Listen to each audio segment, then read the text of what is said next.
એક માલધારીએ શ્રીકૃષ્ણને કહ્યું, જો તમે ભગવાન છો તો આજ મારી ગાય બચાવી બતાવો. દ્વારકાધીશ પર વિશ્વાસ રાખતા હો તો વિડીયોને લાઇક અને ચેનલને સબસ્ક્રાઇબ કરી દેજો, કારણ કે હવે જે બન્યું એ કોઈ કલ્પના નથી.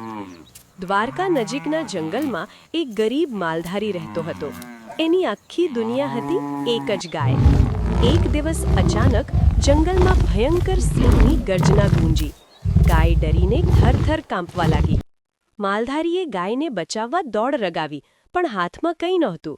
એ જ ક્ષણે એણે આંખો બંધ કરીને કહ્યું, હે કાન્હા, આ ગાય મારી નથી, આ તો તારી છે. અને અચાનક જંગલમાં બાંસરીનો મધુર સ્વર ગૂંજી ઉઠ્યો. સિંહ શાંત થઈ ગયો, માથું ઝુકાવી ને પાછળ હટી ગયો. માલધારીની આંખો ખુલ્લી રહી ગઈ. એની સામે મોરપીંછ ધારણ કરેલા શ્રીકૃષ્ણ ઊભા હતા. શ્રીકૃષ્ણ હસીને બોલ્યા, જે મને બધું સોંપી દે એની જવાબદારી હું પોતે લઉં.